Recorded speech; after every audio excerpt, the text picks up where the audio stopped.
Labdien, mani sauc Jānis Šlēziņš, esmu ārsts neiroķirurgs un šodien gribu parunāt par attālinātām konsultācijām, it sevišķi neiroķirurgu praksē. Attālinātās konsultācijas pēc būtības ir, kā mēs visi zinām, tā ir konsultācija, kur joprojām ārsts strādā viens pret viens ar pacientu, bet izmanto sarunai vai nu telefonu, vai nu video zvanu iespējas, datoru. Tātad ar kaut kādas tehnoloģijas palīdzību, bet pēc būtības tas ir ļoti līdzīgi kā klātienes konsultācija, jo joprojām ir priekšā gan ārsts, kas strādā tet-a-tet ar vienu pacientu. Šādas te konsultācijas sevišķi populārs kļuva Covid pandēmijas laikā, kad mums zināmo ierobežojumu dēļ bija grūti tikties ārstiem ar pacientiem, un daudzās profesijās un daudzās sfērās šādas te attālinātās konsultācijas ir īstenībā diezgan attaisnojama lieta, jo ir bieži vien ērtas gan pacientiem, kuriem nav jātērē laiks un līdzekļi, lai dotos pie ārsta. Dažkārt, lai dotos pie ārsta no Alūksnes vai no jebkuras citas Latvijas attālinātas pilsētas, var būt diezgan sarežģīti. Ja? Tātad mēs izmantojam attālinātās konsultācijas piedāvātās iespējas un sazinamies ar ārstu ar video vai telefonu zvanu palīdzību. Kā ilustrācija iepriekš stāstītēm varētu pastāstīt konkrētu gadījumu, kur pacients bija no attālas Latvijas vietas, viņam sarežģīti ierasties dēļ sāpēm. Sāpes visvairāk rodas staigājot. Pacientam nebija iepriekš veikt nekāda radioloģiska izmeklējuma, bija tikai sūdzības. Tātad šis ir vīrietis virs 70 gadiem, un konsultācijas laikā viņš sūdzas par spēcīgām sāpēm muguras lejas daļā, krustos pēc būtības, kuras palielinās esot vertikālā stāvoklī un staigājot. Pacientam palūdzot atgulties uz muguras un pakustināt gūžas locītavas, šīs kustības arī izsauc sāpes, kas rada aizdomas par problēmu gūžas locītavām. Taču, cik pacientam bija izteiktas sāpes tieši staigājot, nevar izslēgt, ka viņam bija mugurkaula jostu daļas problēmas.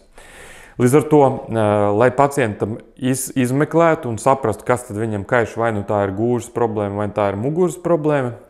Muguras problēma varētu būt mugurkaula jostu daļas stenoze, tā ir slimība, kā droši vien daudz jau zina, kuras galvenā izpausme ir sāpes mugurā un kājās, kas parādās pie iešanas un tādā veidā neļauj pacientam tālu aiziet. Tātad, lai noskaidrotu patiesību, pacientam tika nozīmēta izmeklējuma magnētiskā rezonanses jostas daļai un rentgena izmeklējums abām gūžas locītavām, ko nosūtījumu var izveidot ārsts elektroniski, tā nav nekāda problēma, un pacients var veikt šos izmeklējumus.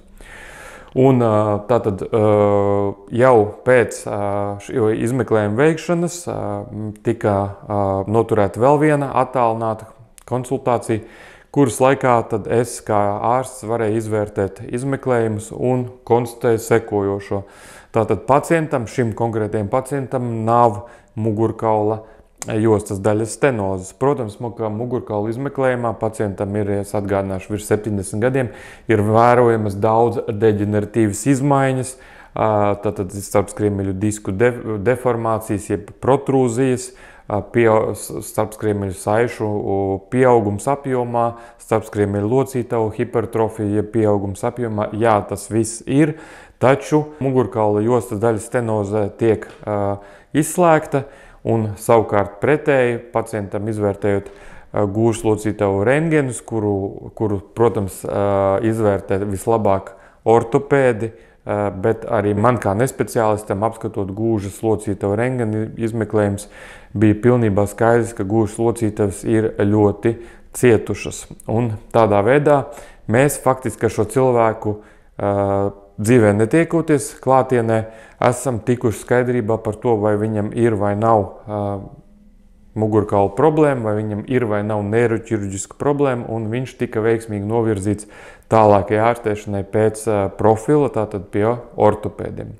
Tā kā pacientam ir zināmas muguras sāpes, bet tagad mēs zinām, ka tās nav iemesls tam, ka viņš nevar pastaigāt. Iemesls tam, ka viņš nevar pastaigāt, ir gūžas problēmas.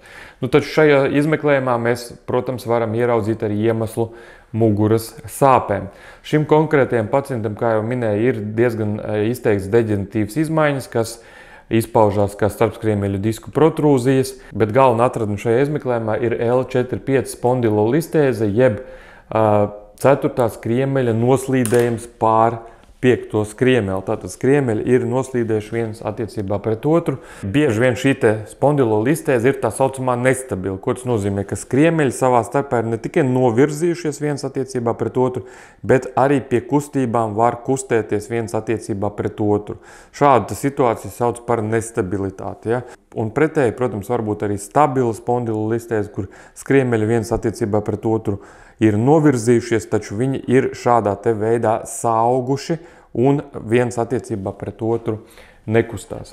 Tāpat mēs arī varam redzēt šim pacientam starpskriemeļa locītavās iekaisumu, jeb osteoartrītu, par ko signalizē šis šķidrums starpskriemeļa locītavās, kas arī var radīt zināmas sāpes. Ņemot vērā, ka pacienta galvenās problēmas ir gūžas locītavas, kas neļauj viņam staigāt, patreizajā momentā pacientam ir jāizārstē gūžas locītavas. Visdrīzāk šī ārstēšana izpaudīsies kā gūžas locītavu endoprotezēšana. Kamēr pacients ārstē savas gūžas problēmas, kas ir viņa vadošā problēma, protams, ir iespējams ārstēt arī mugurkaula sāpes ar neķirurģiskām metodēm. Neķirurģiskās metodes ietver medikamentus, tātad medikamentu lietošana, kas samazina starpskriemeļa locītavu iekaisumu un tādējādi sāpes.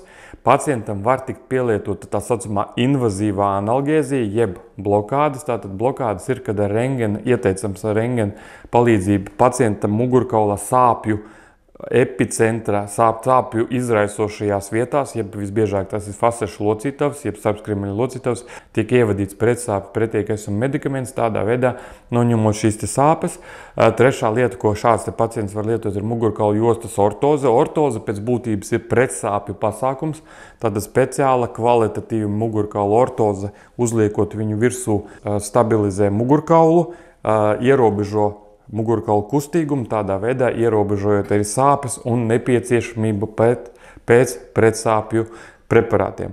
Tāpat ļoti svarīgi ir, kā visiem zināms, muguras sāpju ārstēšanas pamatakmens ir ārstnieciskā vingrošana, tātad pacientam ieteicams iespēja robežās arī vingrot.